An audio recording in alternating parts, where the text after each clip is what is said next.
हाँ जी, नमस्कार दोस्तों। मैं दिनेश राठौड़, दिल्ली स्टडी सर्किल चूरू के इस ऑनलाइन प्लेटफ़ॉर्म पर आप बच्चों का हार्दिक स्वागत करता हूँ।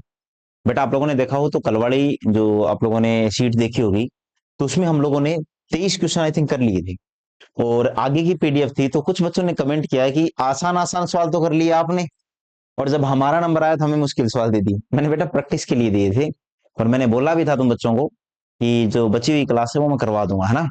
तो ऐसा थोड़ी ना मैं आपके साथ कोई दुराचार कर रहा हूँ कि आसान-आसान तो मैंने कर लिए और मुश्किल सवाल आप लोगों से करवाऊँगा। बस बेटा ये है कि शुरुआत में ही बोल देता हूँ कि आपने अगर क्लास पूरी ली है, तो 2 काम तो आपको करके जाने पड़ेंगे। एक अच्छा-सा कमेंट कर देना और दूसरा बेटा लाइक कर देना वीडियो को, है ना? आप मान के चलो कि ये हमारी डाइट है एक प्रकार से ये और ये ज़रूरी भी है ऑनलाइन क्लासों के लिए डाइट है ये। और जितना अच्छा जैसा हम भोजन करेंगे, अच्छा भोजन करेंगे तो आपको पता है आगे क्लासें भी अच्छी देंगे। तो आप पे हमारे खाने का थोड़ा ध्यान रखिएगा।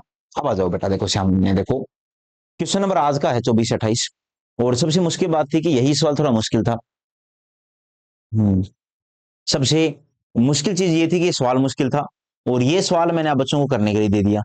तो कई बच्चों ने सीधा इसी में हाथ आज़माया और नहीं हुआ। तो फिर बच्चों को लगा कि आसान-आसान तो खुद ने कर ली। तो चलो आप लोगों की वो शिकायत दूर कर लेते हैं और हम लोग इन सवालों को कर लेते हैं बेटा। देखो ध्यान से समझिएगा। देखो 1 मिनट। देखो बेटा, सवाल है कि ए, B, C, D, E, F, जी एक कक्षा की छात्राएं एवं छात्र हैं। इनमें से प्रत्येक को एक विषय में रुचि है, जैसे कि इतिहास, गणित, भूगोल, नागरिक शास्त्र, अंग्रेजी, संस्कृत, मराठी। हालांकि रुचि इसी क्रम में हो यह आवश्यक ही नहीं है। बेटा जितना मैंने अभी तक के आप लोगों ने देखा हो तो अंडरलाइन किया है ना, ये सारा का सारा अंडरलाइन पार्ट अभी तक इस सवाल का बेसिक पार्ट है। इसने मुझे सिर्फ ये समझाया है कि विषय कौन कौन से हैं। तो एक विषय का नाम है बेटा इतिहास।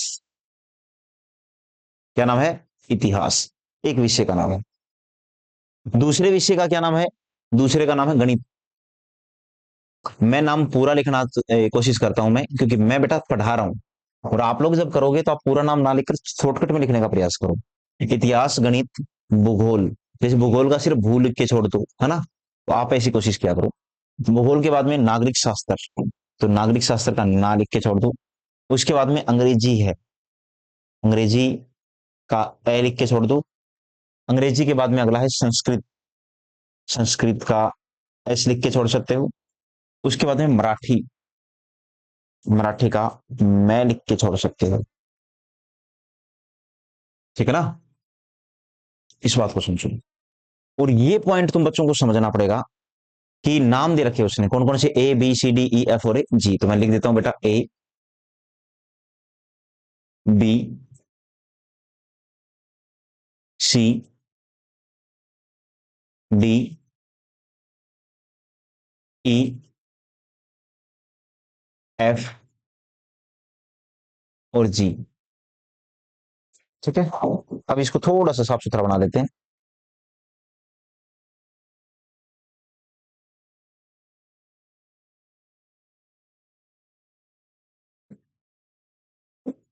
देखो बेटा, अब सवाल में जो बोला है उसको फॉलो करते चलो। सवाल ने कहा है कि इनमें से दो छात्राएं, थोड़ा सा बेटा साइड में लिख लेता हूं इसको।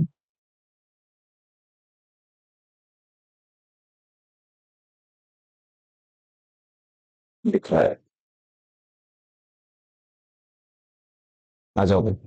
अब बोला गया है कि इनमें से दो छात्राएं, छात्राएं मतलब लड़कियां बेटा, ऐसी हैं जिनका एक एक भाई भी इसी समूह में है। यानी कि दो लड़कियां ऐसी हैं उनका एक एक भाई भी इसी समूह में। अन्यथा और अन्यथा और कोई रिश्ता इन छात्र छात्राओं में नहीं है। और बोला गया है कि और इन छात्र छात्राओं में कोई रिश्ता नहीं है। दो ही जोड़े हैं जो भाई बहन के हैं। किसी भी छात्रा का गणित, संस्कृत में रुचि नहीं है। बेटा एक पजल की खासियत होती है कि पजल लेंथी बहुत होती है, तो आप ये अपने दिमाग से निकाल दीजिए कि पजल को आप बार बार में पढ़ो। आपको जितना डाटा फालतू का मिले ना, जो आपको लगे कि बाद में काम आएगा, उसको लिख लो। जैसे उसने बोला है कि इनमें से दो जोड़े ऐसे हैं जिनका वो भाई बहन के जोड़े हैं। तो मेरे भाई मैंने साइड में कहीं बना लिया, आपको पता है मैं चौरस आदमी आकृति बनाता हूँ किसके लिए, लड़के के लिए, और गोल आकृति बनाता हूँ महिला के लिए। ये ब्लड रिलेशन में काम आता है बेटा, वहां समझा देता हूँ। बराबर का मतलब भाई बहन है। उसी प्रकार दो जोड़े हैं, तो मैंने दो निशान बना दिए कि दो भाई बहन के क्या हैं, जोड़े हैं। एक खास बात और इसने बोली है क्या, वो भी सीख लो, कि इसने एक खास बात और ये बोली है तुम बच्चों को समझाने के लिए, क्या, कि इसने कहा है किसी भी छात्रा का गणित और संस्कृत में रुचि नहीं। यानी ये बोला है बेटा कि कोई भी छात्रा, कोई लड़की है ना, XYZ कोई भी लड़की है, उसका गणित में और संस्कृत में रुचि नहीं है। अगर मतलब गोल्ड शेप का मतलब है कोई छात्रा है, कोई लड़की है, उसका गणित में कोई इंटरेस्ट नहीं है और संस्कृत में भी रुचि नहीं है, तो ये भी नहीं है मेरे भाई, और संस्कृत में भी कोई रुचि नहीं है। बेटा अभी तक क्वेश्चन को स्टार्ट नहीं कर पाया हूं मैं, ये फैक्ट बेस्ड डाटा है जो बाद में आगे चल के सवाल ना पढ़ना पड़े, इसलिए मैं यहां लिख लेता हूं। राउंड शेप का मतलब होता है बेटा कि मैं राउंड शेप हमेशा यूज करता हूं, किसके लिए, ये तुम बच्चों को पता होना चाहिए कि राउंड शेप का मेरा एक सिंपल सा मतलब होता है क्या, कि मैं लड़कियों के यानी महिलाओं के लिए यूज करता हूं। वह छात्र जी को भी नहीं है, वह छात्र जी को भी नहीं है, यानी जी छात्र को गणित और संस्कृत में रुचि नहीं है। तो जी कहां बेटा, ये रहा, इसको ना तो गणित में रुचि है और ना ही इसको संस्कृत में रुचि है। ठीक है। डी जिसे कि नागरिक शास्त्र और अंग्रेजी में रुचि नहीं, डी को नागरिक शास्त्र और अंग्रेजी में रुचि नहीं है, तो मैंने क्रॉस कर दिया बेटा। तो डी जिसे कि नागरिक शास्त्र और अंग्रेजी में रुचि नहीं है, वह मराठी में रुचि रखने वाले छात्र की बहन है। और जो डी है ना दोस्तों, बहन है किसकी, मराठी में रुचि रखने वाले छात्र की। तो डी बहन हो गई मराठी में किसी भी छात्रा का, वह छात्र जी को भी नहीं है। और डी जिसे कि नागरिक शास्त्र और अंग्रेजी में रुचि नहीं है, वह मराठी में रुचि रखने वाले छात्र की बहन है, यानी डी लड़की है दोस्तों। डी क्या है कि लड़की है, और डी किसकी बहन है, जिसे मराठी में रुचि है। तो मैं लिख देता हूं बेटा, मराठी में रुचि है ना, उसकी क्या है, बहन है। तो मैं क्या करता हूं, डी मुझे समझ में आ गया कि डी एक महिला है, चलो बाद की बातें हैं। वह मराठी में रुचि रखने वाले छात्रों की बहन है, तो बेटा मैंने लिख दिया कि मराठी में रुचि रखने वाले छात्र की बहन है। ये डाटा मैंने यहां लिख लिया कि डी, मैंने बताया ना बहन भाई के दो ही जोड़े हैं, तो डी हो गया। उसके बाद में क्या कहा है कि नागरिक शास्त्र में रुचि रखने वाला छात्र, रुचि रखने वाला छात्र इतिहास में रुचि रखने वाले छात्रा का भाई है। कि नागरिक शास्त्र में रुचि रखने वाला छात्र, तो ये है नागरिक शास्त्र में रुचि रखने वाला छात्र, और ये भाई है किसका, इतिहास में रुचि रखने वाली छात्रा का, यानी इतिहास में रुचि रखने वाली छात्रा का है, भाई है। एफ एक छात्रा है, एफ के बारे में बोला है कि एफ क्या है दोस्तों, एफ एक छात्रा है यानी लड़की है बेटा। ठीक है। बी ए का भाई है, अब बेटा बी और ए यहां तो आ नहीं सकते, बी भाई है किसका, ए का, ये आएगा बी और ये कौन आएगा, ए। अब बेटा अगर आपको बार बार में सवाल पढ़ना पड़े ना, तो फिर मतलब आप कम पढ़ पा रहे हो चीजों को, आप में अभी वो अभ्यास नहीं आया है।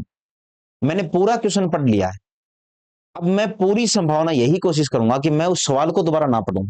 सवाल के अंदर जो भी बिना फालतू का डाटा था वो मैंने यहाँ इकट्ठा कर रखा, जो भी एक्स्ट्रा डाटा था जो यूज नहीं हो पाया, अब धीरे धीरे यूज होगा। देखो सुनो, बी को नागरिक शास्त्र पसंद है, ये बी रहा, और इसको क्या पसंद है, नागरिक शास्त्र पसंद है। इसका मतलब अगर बी विषय, सॉरी, बी को नागरिक शास्त्र पसंद है तो और कोई विषय पसंद नहीं होगा। ठीक है, क्योंकि सबको एक एक विषय पसंद है, और नागरिक शास्त्र बी को पसंद हो गया तो अब और किसी को पसंद नहीं आएगा बेटा। ए को इतिहास पसंद है, ए को क्या पसंद है, इतिहास। ए को इतिहास पसंद है तो और कोई विषय पसंद नहीं आएगा। इतिहास ए को पसंद है तो और किसी को पसंद नहीं आएगा बेटा। ठीक है। उसके बाद क्या कहा है कि लड़कियों को गणित और संस्कृत पसंद नहीं है। लड़कियां कौन कौन है बेटा, ए डी, मेरे अनुसार जो पहचान में आई ए डी और एफ, तो ये ए है, ये डी है और ये एफ है। हाँ, तो लड़कियों को गणित और संस्कृत पसंद नहीं है, ए को गणित संस्कृत पसंद नहीं है, डी को भी गणित पसंद नहीं है और बेटा संस्कृत भी पसंद नहीं है, एफ को भी गणित पसंद नहीं है और संस्कृत भी पसंद नहीं है। उसके बाद में मराठी किसको पसंद होगी, चौरस आकृति वाले को, चौरस पुरुष को मानता हूं मैं, यानी मराठी भी लड़कियों को पसंद नहीं होगी। तो मराठी पसंद नहीं होगी बेटा, तो मराठी एफ को भी पसंद नहीं है, मराठी डी को भी पसंद नहीं है और मराठी ए को भी पसंद नहीं है। इतना डाटा मैंने पढ़ लिया, तो अब अगर आप बच्चे ध्यान से देख पा रहे हो तो डी के बारे में ये समझो कि डी को ना इतिहास, ना गणित, ना नागरिक शास्त्र, ना अंग्रेजी, ना संस्कृत और ना मराठी। डी को कौन सा विषय पसंद है? तो आप बच्चे क्या बोलोगे? भूगोल। फिर बेटा क्या बोलोगे कि भूगोल ए को पसंद नहीं है, बी को नहीं है, ना सी को होगा, ना ई को होगा, ना एफ को और ना जी को होगा। तो ये डाटा को ऐसे फिलअप करो। फिर एफ को देखो, ना इतिहास में इंटरेस्ट, ना गणित, ना भूगोल, ना नागरिक शास्त्र, तो बच गया क्या? अंग्रेजी। अंग्रेजी बच गया। उसके बाद में अंग्रेजी विषय ए बी इन किसी को पसंद नहीं होगा, क्योंकि एक आदमी को पसंद है, आ चुका है। उसके बाद में अब जी वाला देखो, जी के बारे में अगर बात करूं तो जी को ना इतिहास पसंद है, ना गणित है, ना भूगोल है। तो जी को बेटा एक विषय बच गया, कौन सा? मराठी, वो पसंद आएगा। उसके बाद मराठी विषय अगर एक आदमी को पसंद आ गया तो अब ना सी को पसंद आएगा, ना ई को पसंद आएगा। उसके बाद में क्या बच गया? आप अगर ध्यान से देख पा रहे हो बेटा, एक तो ये खाली जगह बच गई और एक ये खाली जगह बच गई, ठीक है इसमें। और यहां भी दो खाली जगह बच गई। बेटा इनका मेरे पास में कोई डाटा नहीं है, कोई फैक्ट डाटा नहीं, फिक्स डाटा जो होता है ना वो मेरे पास में नहीं है। इसीलिए आप अगर ध्यान से देख पा रहे हो तो यहां पर एक या की स्थिति आने की संभावना है। और देखो मेरी बात समझने का प्रयास कीजिएगा कि मैंने तुम बच्चों को प्रॉपर समझाने का प्रयास किया बेटा, ये नहीं कि मैंने आधा अधूरा समझाया है।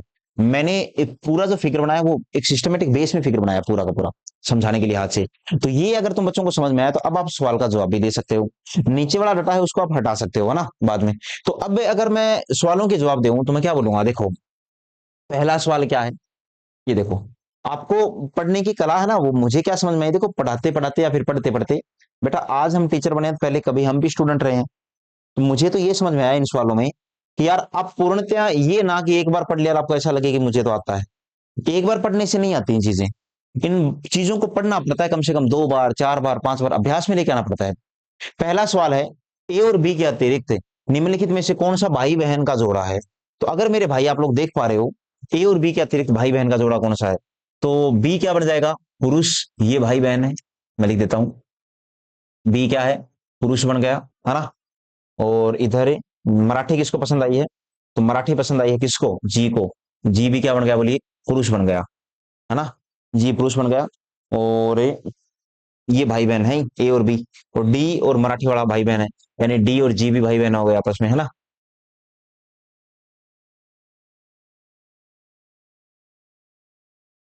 ठीक है, यानी कि ये तीन ही हो गए कि हाँ तीन बहनें हो गई ना, ए डी और एफ। और ये क्या बन गए मेरे भाई? सारे पुरुष हैं। अब इसमें से ए और बी क्या है? तो मैं पेन का कलर यू चूज कर लेता हूं थोड़ा सा, कि ए और बी ये दोनों,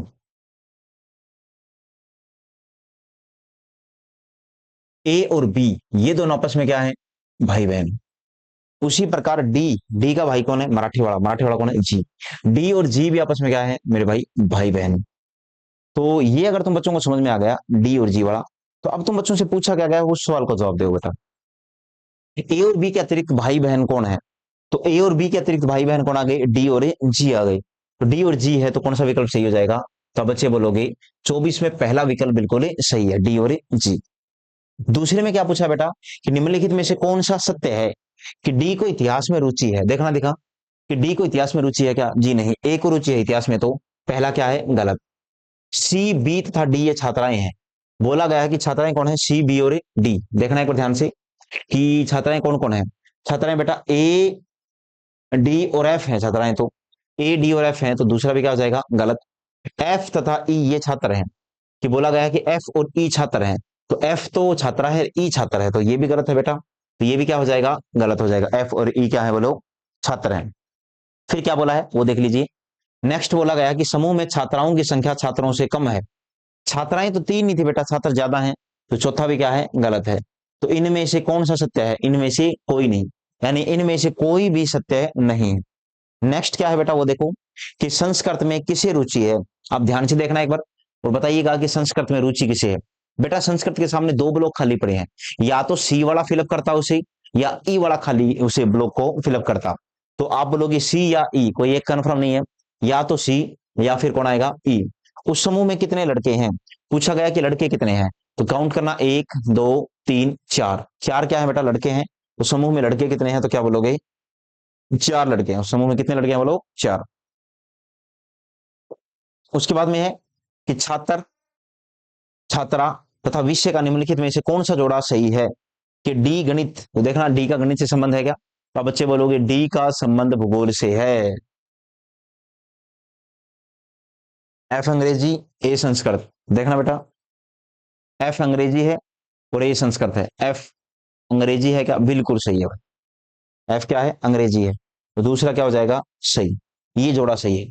तो आपने देखा हो तो हम लोगों ने 5 सवाल कर लिए, 24, 25, 26, 27, 28। बेटा एक काम करना, आपका जो भाई बंधु बैंक की तैयारी कर रहा हो ना, और साल 2 साल 3 साल से 4 साल से, ये सवाल ले जाके उसको दे देना, है ना। तो उनको भी आपको लगे कि हाँ आप लोग भी लेवल की तैयारी कर रहे हो, और वो आपको गाइड करते रहेंगे, प्रॉपर आपको बता देंगे कि आप सही लेवल का पढ़ रहे हो कि नहीं पढ़ रहे। ठीक है ना, उनके साथ बैठ के पढ़ना, तब आपको लगेगा। ऐसा नहीं है इन सवालों को मैं एक तरीके से करूंगा। अभी देखना लास्ट में मैं आप कोशिश करूंगा आप लोगों को कि मैं एक सवाल को 2 प्रकार से करवा दूं, वो मैं टाइप 2 में एंट्री करूंगा तब कोशिश कर रहा हूं, मैं यहां नहीं कर रहा हूं, ताकि आप लोगों के पास में एक होमवर्क हो जाए और आप लोग दोबारा से खुद की तरफ से करने लग जाओ। देखो बेटा नेक्स्ट पढ़ो। नीचे दी गई सूचनाओं को पढ़कर प्रश्न का उत्तर दें। 5 विविध प्रकार की बीमारियां रोग हैं, ए बी सी डी ई। इन रोगों से ग्रस्त व्यक्तियों के कुछ लक्षण दिखाई दे रहे हैं, जैसे कि देखो ध्यान से, बोला है बेटा कि ए, बी, सी, डी, ई।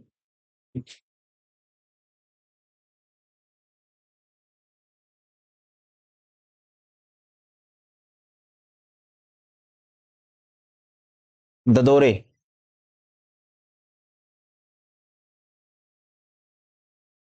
ठीक है, बुखार,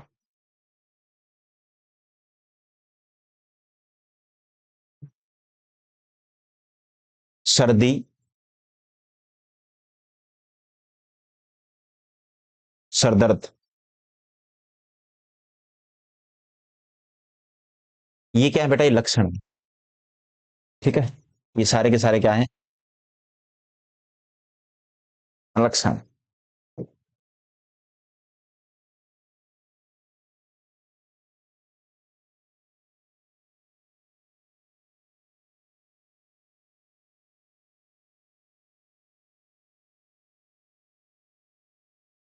ये सारे के सारे बेटा लक्षण है। अब देखो ध्यान से पढ़ो।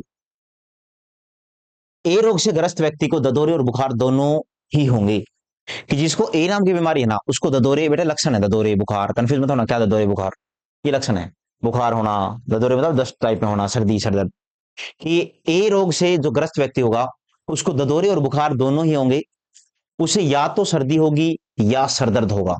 यानी कि सर्दी और सरदर्द में या की स्थिति है कि बेटा दोनों नहीं होंगे, कि सर्दी हो जाएगी तो सरदर्द नहीं होगा, और सरदर्द हो जाएगा तो सर्दी नहीं होगी, एक होगा। उसके बाद में बोला है बी रोग से ग्रस्त रोगी व्यक्ति के ददोरे और बुखार दोनों पर होंगे, न तो सर्दी और न ही सरदर्द। कि सर ऑन करना उसको, ऐसे कौन करना। बी रोग से ग्रस्त रोगी, कि जिसको बी बीमारी है, उस व्यक्ति को ददोरे और बुखार दोनों होंगे, उसको ददोरे भी होगा और बुखार भी होगा, पर न तो सर्दी होगी ना सरदर्द, इनमें से कुछ नहीं होगा। जैसे ऊपर वाले में एक होगा, सर्दी होगी तो बेटा सरदर्द नहीं होगा, और सरदर्द होगा तो सर्दी नहीं होगी। सी रोग से ग्रस्त व्यक्ति में, जिसको सी रोग है, उससे ग्रस्त व्यक्ति में सर्दी और सरदर्द के लक्षण दिखाई देंगे, कि सर्दी के और सरदर्द के लक्षण दिखाई देंगे। और किसी लक्षण की बात नहीं कर रहा है, कि जिसको सी नाम की बीमारी है, सी रोग से जो ग्रस्त है, उसको सर्दी और सरदर्द के लक्षण दिखाई देंगे। लास्ट पढ़ना बेटा, 4 नंबर पढ़ोगे तो बोला है कि रोगी जो डी बीमारी से ग्रस्त है, उसको सरदर्द बुखार और सर्दी होगी। डी बीमारी वाले को बुखार सर्दी और सरदर्द होगा, पर ददोरे कभी नहीं होंगे। डी वाले को ददोरे नहीं होंगे, यानी जिसको ददोरे है ही नहीं, तो आप उसको ये नहीं बोल सकते उसको डी बीमारी है क्या, है ना। ई रोग से ग्रस्त व्यक्ति में हमेशा सरदर्द होगा। ई वाले में हमेशा क्या होगा? सरदर्द, और कभी कभी बुखार भी होगा। ई रोग से ग्रस्त व्यक्ति में हमेशा सरदर्द होगा और कभी कभी क्या होगा? बुखार। बुखार कभी कभार का मतलब हो सकता है कि 10-20%, 30% हो सकता है, तो मैं 20-30% लिख देता हूं, कभी कभार होगा, यानी हो भी सकता है और नहीं भी हो सकता। उसके बाद में इन दोनों के बारे में कुछ बोला नहीं है बेटा, सुनो ध्यान से। कि ई रोग से ग्रस्त व्यक्ति में हमेशा सरदर्द होगा, ये तो कन्फर्म है, और कभी कभी बुखार भी होगा। किसी भी व्यक्ति को एक से ज्यादा बीमारियां नहीं होंगी। ऐसा नहीं है कि आपने कहा सर दर्द, आपने कहा दिया सीवियर डीबीआर ईवी, ऐसा नहीं है बेटा। एक से ज्यादा बीमारियां नहीं होंगी। आपको अपनी ओर से कोई बीमारी या रोग के लक्षण नहीं तो मान लेने हैं, और ये नहीं कि आप अपने अनुसार और जोड़ दो, कि आप असली ज्ञान लेके बैठे हो अपना, कि नहीं सर है उसमें तो बीमारी में थी, ये भी होता है वो भी नहीं, है ना। और न ही इनके अलावा कुछ और ने मान लेने का आप लोगों को एक प्रकार से मान के चलिए निर्देश दिया है। अब देखो बेटा पूछा क्या है।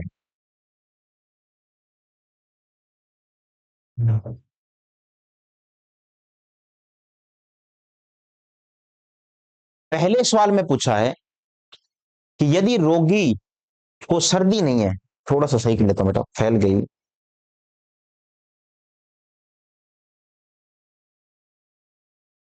अब देखो ध्यान से, पहले में बोला कि यदि रोगी को सर्दी नहीं है पर सर दर्द है, तो उसे किस बीमारी होने की संभावना होगी। कि सर्दी नहीं है पर सर दर्द है, ध्यान से देखो, सर्दी तो नहीं है पर सर दर्द है, तो बेटा ये दो तो है ही नहीं, इसमें तो दोनों ही लक्षण है, इसमें दोनों ही नहीं है, या तो ये हो सकता है या फिर ये हो सकता है। ध्यान से देखो, सर्दी तो नहीं है और सर दर्द है, तो उसको बीमारी कौन सी होनी चाहिए, ई। कि सर्दी नहीं है पर सर दर्द है, तो बीमारी कौन सी होनी चाहिए, ई।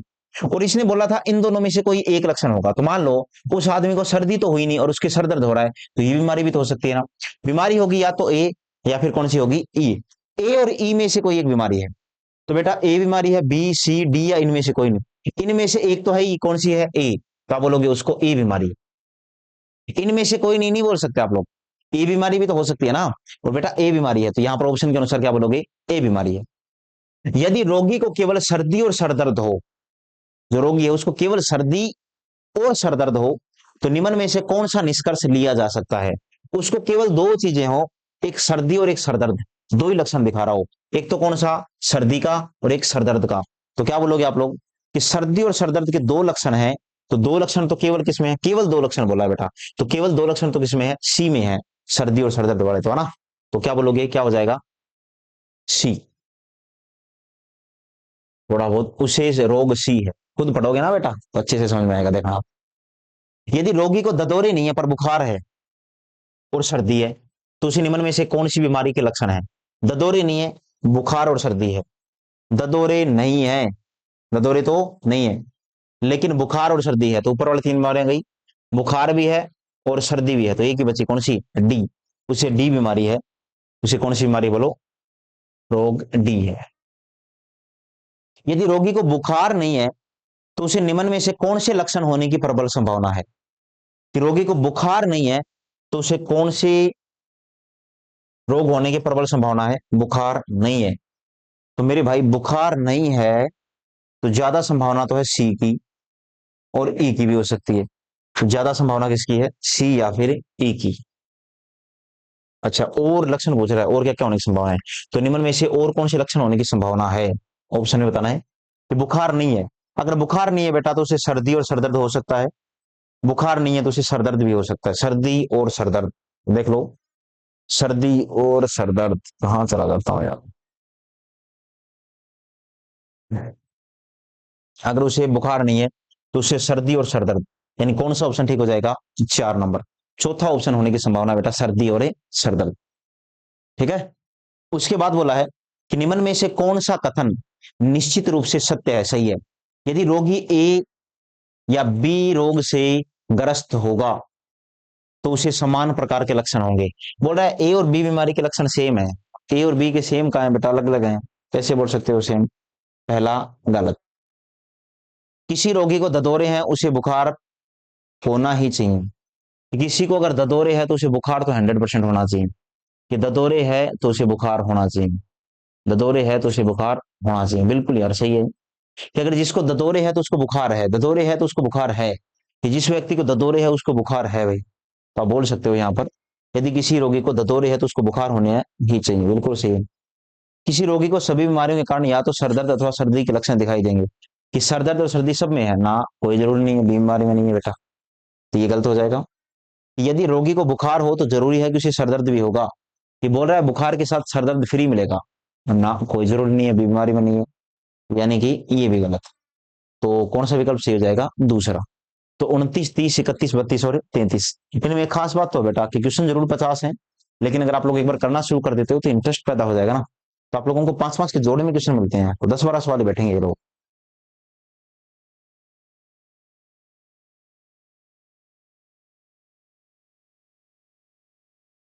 नेक्स्ट देखो बेटा, अगला क्वेश्चन है कि 6 नगर A B C D E, कितने नगर हैं, 6।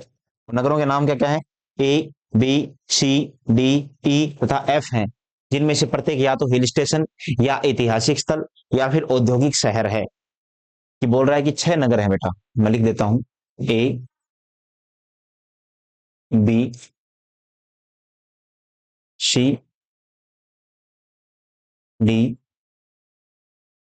ई, एफ। सर वो चला जाएगा कि सुनील, वो रिमोट वाला करो, सोल्यूशन करो उसका भी, कुछ सीखो उससे।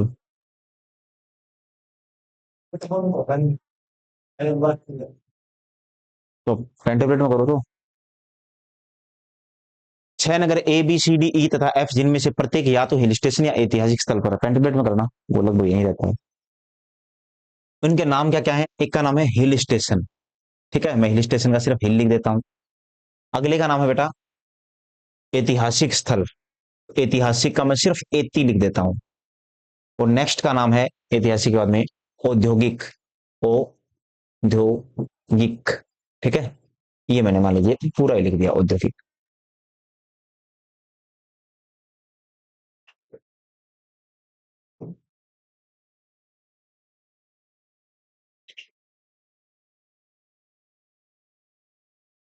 देखो ध्यान से,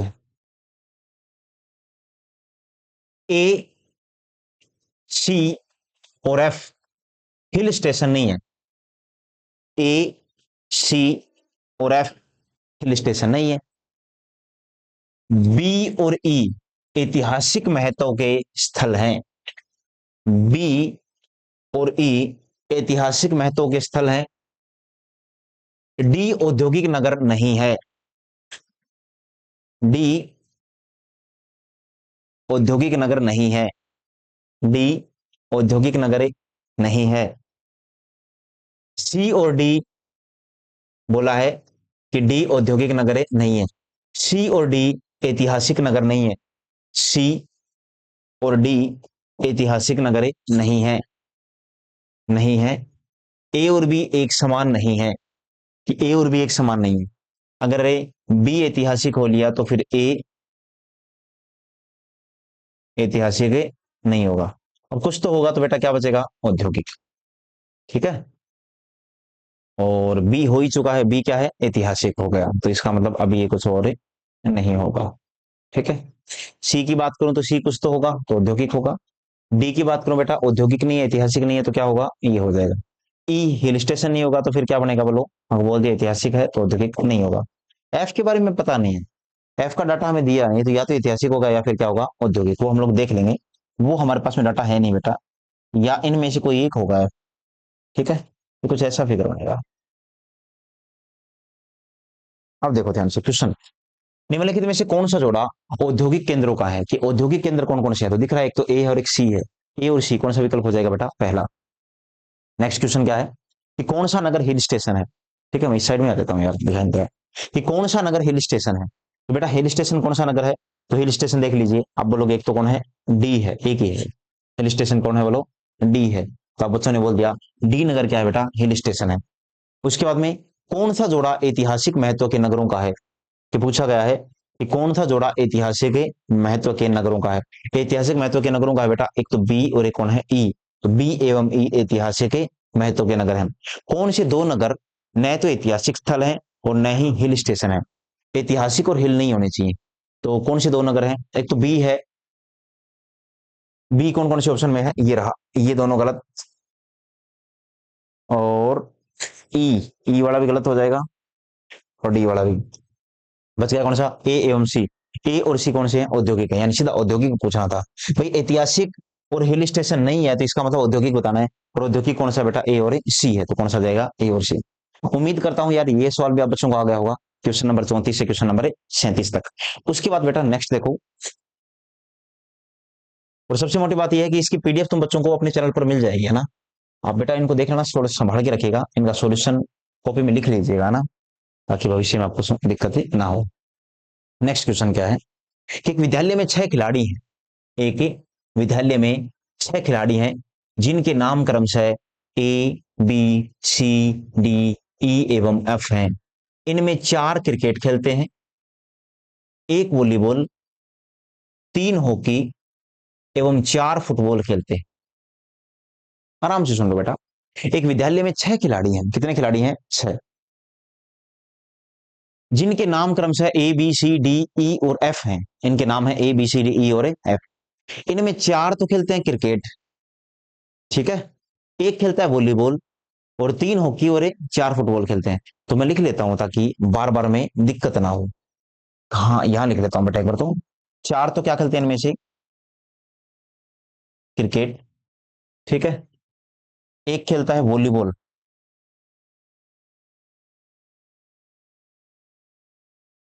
3 खेलते हैं हॉकी, और 4 खेलते हैं फुटबॉल।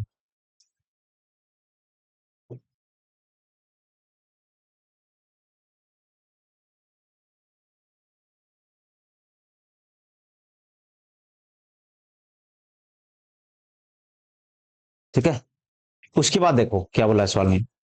6 खिलाड़ी हैं जिनके नाम है ए बी सी डी ई और एफ। तो लिख देता हूं बेटा ए बी सी डी ई और एफ।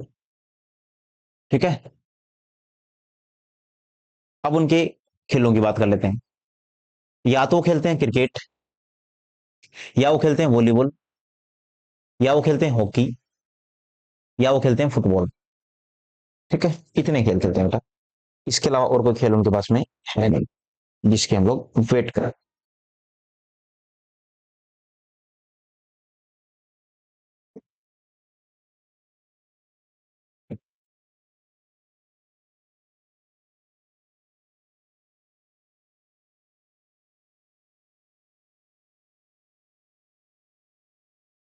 ए एवं बी हॉकी खेलना जानते हैं। ए और बी क्या खेलना जानते हैं? हॉकी। तो ए भी हॉकी खेलना जानता है और बी भी हॉकी खेलना जानता है, ठीक है। जबकि सी एवं डी नहीं, डी एवं ई क्रिकेट जानते हैं।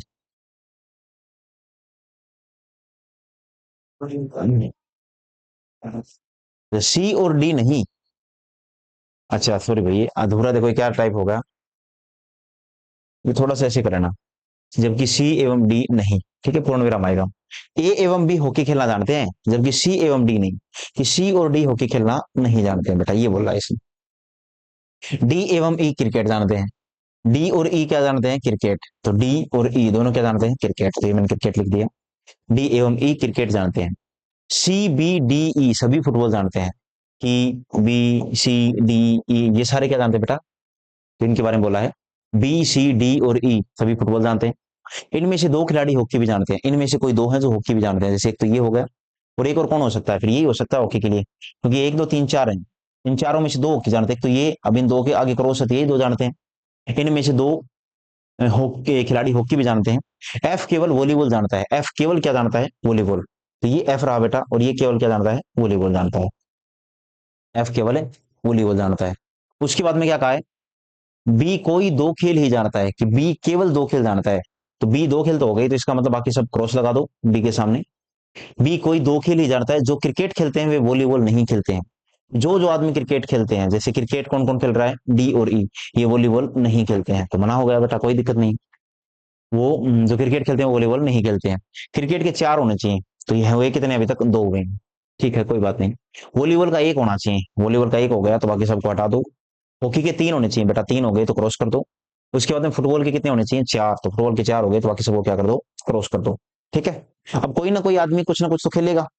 और अगर आप ध्यान से देखो, तो अब बच गया कौन? ए बी सी डी ई और एफ। हमारा डाटा कुछ अधूरा रह गया है क्या? थोड़ा समझो यार दोबारा से। हमने कहा गलती की थी। क्रिकेट खेलने वाले खिलाड़ियों का समूह कौन सा है वो देख लेते हैं। डी ई क्रिकेट खेलते हैं बेटा 4 लोग। इसके लिए तो मना हो गया। तो एक और गलत होगा, कौन सा होगा? हमने कुछ गलती कर दी। सवाल में बोला गया है ए एवं बी हॉकी खेलना जानते हैं, तो मैंने ए और बी को हॉकी खिलाया क्या? बिल्कुल खिला दिया। ये देखो ये रहा, ए एवं बी हॉकी खेलना जानते हैं। जबकि सी एवं डी नहीं, और सी और डी हॉकी खेलना नहीं जानते हैं। तो सी भी नहीं जानता हॉकी खेलना, और डी भी नहीं जानता, बिल्कुल सही है। डी एवं ई क्रिकेट जानते हैं। डी और ई क्या जानते हैं बेटा? क्रिकेट जानते हैं। डी एवं ई क्रिकेट जानते हैं। सी बी डी एवं ई सभी फुटबॉल जानते हैं। कि सी बी डी ई सारे फुटबॉल जानते हैं, बिल्कुल। इनमें दो खिलाड़ी हॉकी भी जानते हैं, इनमें से दो, एक ये और एक ये दोनों हॉकी भी जानते हैं। ठीक है। एफ केवल वॉलीबॉल जानता है। एफ केवल क्या जानता है? वॉलीबॉल। ये रहा एफ, ये केवल वॉलीबॉल जानता है, तो मैंने लिख दिया एफ केवल वॉलीबॉल जानता है, इसका मतलब एफ ये भी नहीं जानता है। और फिर क्रिकेट के चार हैं, तो दो ये हो गए, तो दो ये बच गए बेटा। ठीक है। कई बार थोड़ा बहुत अगर ध्यान से नहीं पढ़ोगे तो गलत होने की संभावना बढ़ जाती है। अब आपको जवाब देना है बेटा, ध्यान से देख लीजिए जवाब कैसे दोगे।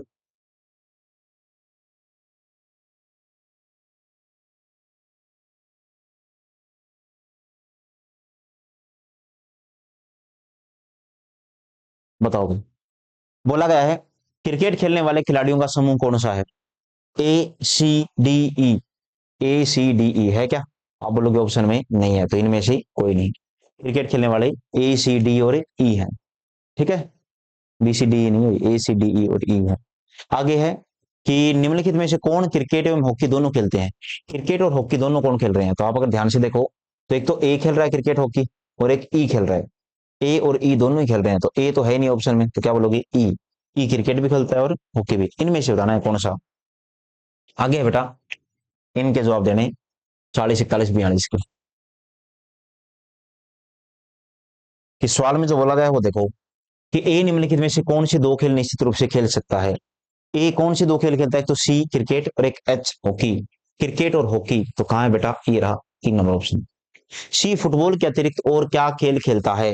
सी फुटबॉल के अतिरिक्त और क्या खेलता है? सी फुटबॉल के अतिरिक्त और खेलता है क्या? क्रिकेट। सी क्रिकेट और फुटबॉल खेलता है, तो सी खेलता है क्रिकेट और एक फुटबॉल। फुटबॉल के अतिरिक्त और क्या खेलता है? क्रिकेट। बी के कौन से दो खेल खेलता है? बी कौन से दो खेल खेलता है? तो बेटा बी खेलता है तो हॉकी और एक फुटबॉल। तो आप क्या बोलोगे? बी हॉकी और फुटबॉल खेलता है, तो दूसरा ऑप्शन क्या हो जाएगा? सही। तो बेटा खुद करने का भी प्रयास करोगे थोड़ा बहुत, पहले आप लोग खुद बनाओ, फिर ना समझ में आए तो वीडियो देख लो। और मैं सारे सवालों के पीडीएफ आप लोगों को सिस्टमेटिक ढंग से दे रहा हूँ। ठीक है। और तो जान थोड़ी ले यार मेरी।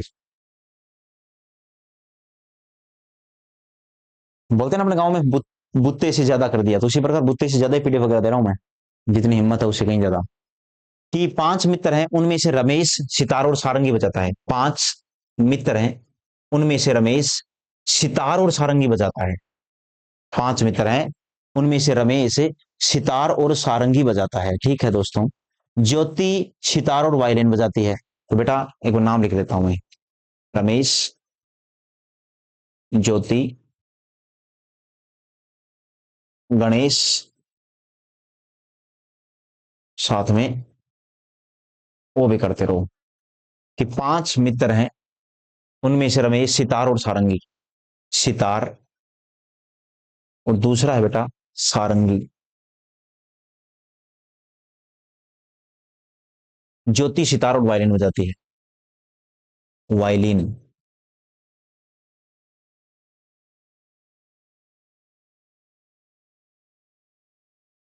अब देखो ध्यान से, वायलिन बजाते हैं।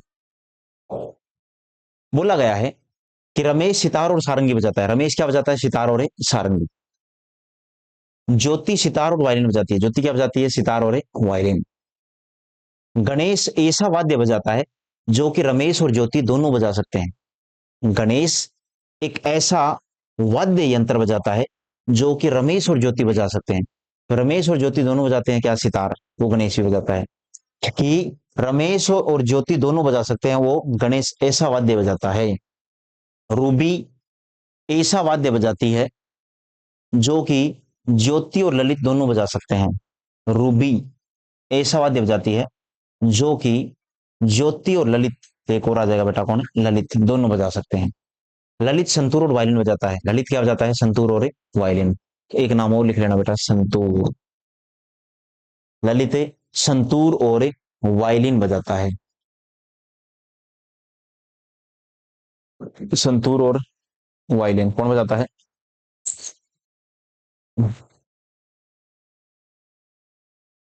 ललित बजाता है। ठीक है।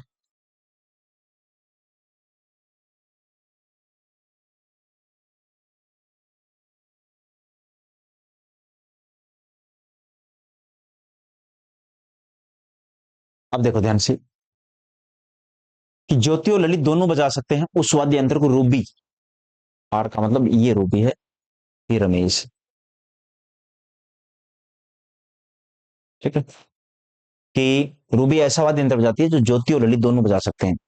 ललित और ज्योति दोनों बजा सकते हैं, जैसे ये बजा रहे हैं वायलिन, उसको रूबी भी बजा सकती है, जो कि ज्योति और ललित दोनों बजा सकते हैं।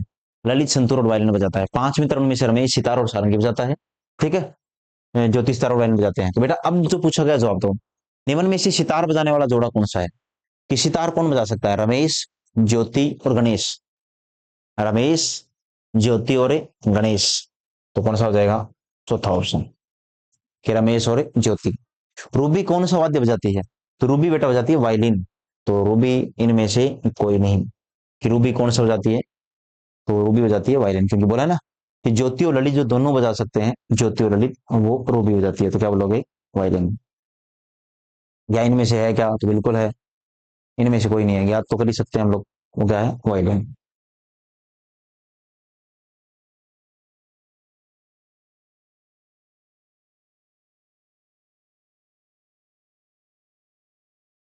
नेक्स्ट क्वेश्चन क्या है, पढ़ो।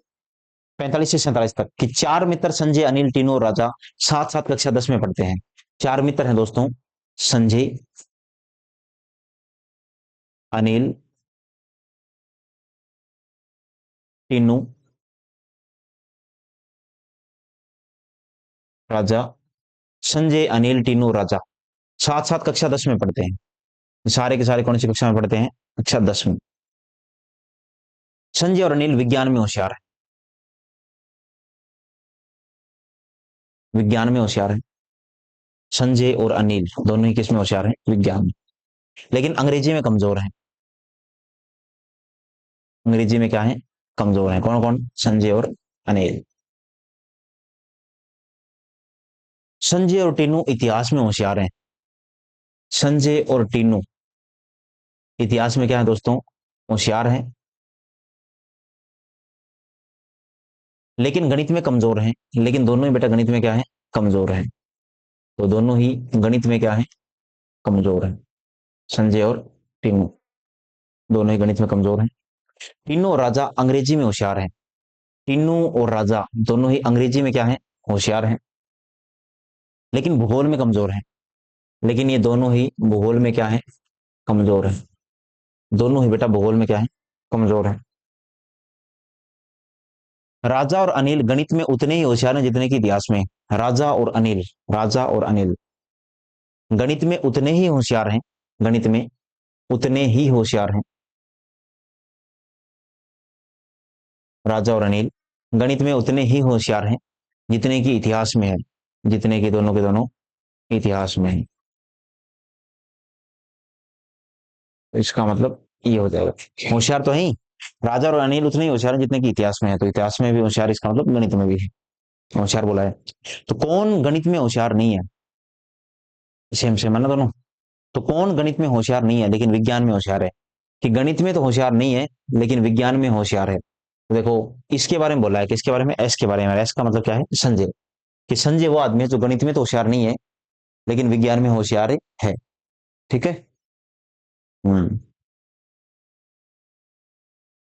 आगे क्या पूछा है? दो सवाल और है, कि नीचे दिए गए कथनों में से कौन सा कथन निश्चित रूप से सत्य है? कि इनमें से कौन सा कथन निश्चित रूप से सत्य है? कि टीनू और राजा अंग्रेजी में उतने ही होशियार हैं जितने कि विज्ञान में। टीनू और राजा अंग्रेजी में उतने ही होशियार हैं जितने कि विज्ञान में। तो भाई पता नहीं है विज्ञान का, तो है ना। पहला क्या है? गलत। सभी चारों लड़के इतिहास में होशियार हैं। कि सभी चारों लड़के इतिहास में क्या है? होशियार हैं। तो दूसरा क्या हो जाएगा? सही। एक थोड़ी सी इसमें सुधार कर लेना यार।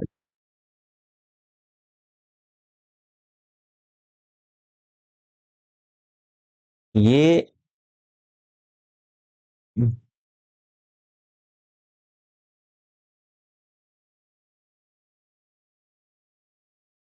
नहीं नहीं है, आएगा।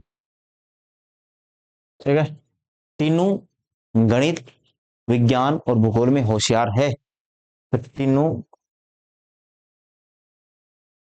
तीनों गणित, विज्ञान और भूगोल में होशियार है। भाई क्या हो जाएगा? गलत। ये सारे गलत है, एक क्या हो जाएगा सही। लड़कों का कौन सा युगम अंग्रेजी और इतिहास दोनों में होशियार है? कि लड़कों का कौन सा जोड़ा है जो अंग्रेजी और इतिहास दोनों में होशियार है, अंग्रेजी में भी और इतिहास में भी? तो मेरे भाई वो है टिन्नू और एक राजा। टिन्नू और राजा कौन सा विकल्प हो जाएगा? तीसरा, टिन्नू और एक राजा। उम्मीद करता हूं बेटा ये समझ में आया होगा आप लोगों को। ये 47 नंबर का दूसरा विकल्प सही हो जाएगा। लास्ट क्वेश्चन है यार।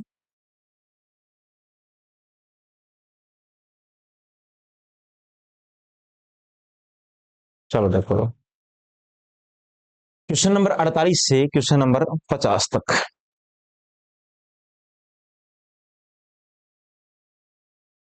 कि एक समूह में 5 व्यक्ति हैं, A B C D E. A, B, C, D और ई। एक समूह में 5 व्यक्ति हैं बेटा, और विषय है अंग्रेजी, गणित, अर्थशास्त्र। मैं लिख देता हूं, अंग्रेजी, गणित,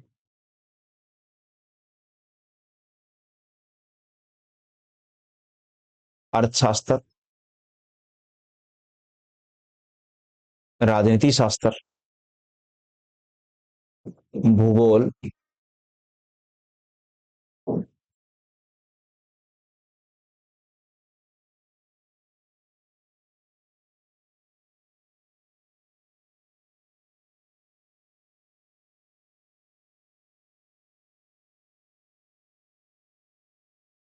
देखो ध्यान से पढ़ो,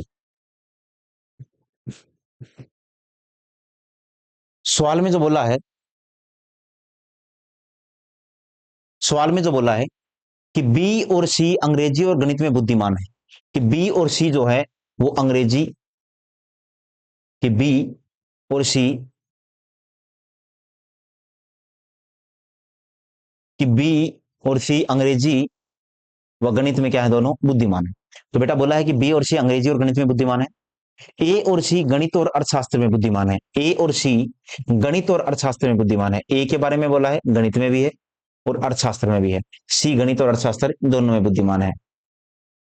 बी और डी अंग्रेजी और राजनीति शास्त्र में बुद्धिमान है। बी और डी अंग्रेजी और राजनीति शास्त्र, अंग्रेजी में भी है और राजनीति शास्त्र में भी है। डी अंग्रेजी में भी है और राजनीति शास्त्र में भी है। डी और ई, डी और ई राजनीति शास्त्र और भूगोल में बुद्धिमान है, दोनों के दोनों राजनीति शास्त्र और भूगोल में बुद्धिमान है। ई भी राजनीति शास्त्र और भूगोल में क्या है, बुद्धिमान है। ई अर्थशास्त्र, ई के बारे में अर्थशास्त्र, राजनीति शास्त्र और भूगोल में बुद्धिमान है। बाकी सबको हटा दो।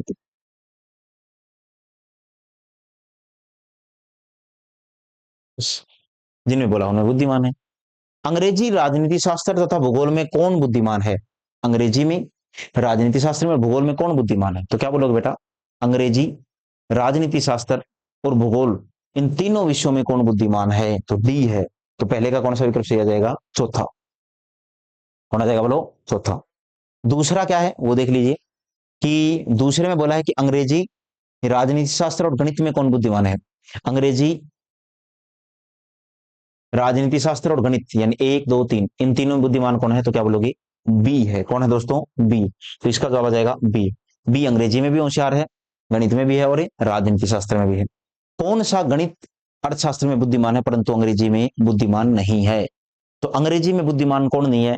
एक तो ए नहीं है ना, बी सी तो है, बी सी डी तो है, तो बी सी डी तो होंगे नहीं।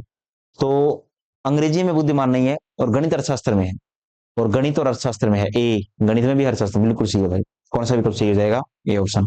तो बेटा आप लोगों ने देखा हो तो हम लोगों ने टेबुलर डीआई का पार्ट 1 फिनिश कर दिया, जिसमें हम लोगों ने सिंगल करेक्टर के सवाल किए हैं। और यार मैंने मेरी तरफ से देखो बढ़िया बढ़िया सवाल देने की कोशिश करी आप लोगों को, और संभावना भी यही है कि मेट भी अच्छा दिया है, कि कम से कम आप ये ना बोल पाओ कि हम लोगों ने जो क्लास ली उसका कोई बेनिफिट नहीं हुआ। बेटा अच्छे सवाल हैं, बढ़िया सवाल है, और ये पीडीएफ मैं अभी शेयर कर रहा हूँ। और हर रोज की तरह है वही काम, जितना हो उतना शेयर कीजिए। अगर आपका भाई बंधु हो, दोस्त हो, सबके होते हैं यार तैयारी करने वाले, तो आप उनके पास भेज दीजिए कि हमारे सर हैं और ऐसे ऐसे हाल फिलहाल में पढ़ा रहे हैं, या फिर ऐसे ऐसे क्वेश्चन करवा रहे हैं। एक तो आप ये शेयर करना सीखो बेटा थोड़ा बहुत। मैंने बताया था ये हमारी खुराक है, और हमें खुराक अच्छी मिलेगी तो हम आप लोगों को पता है आउटपुट भी अच्छा ही देंगे। ठीक है, कमेंट करिए बेटा। लाइक कीजिएगा। ठीक है, धन्यवाद दोस्तों। एक नाम यादव सवाल नाम है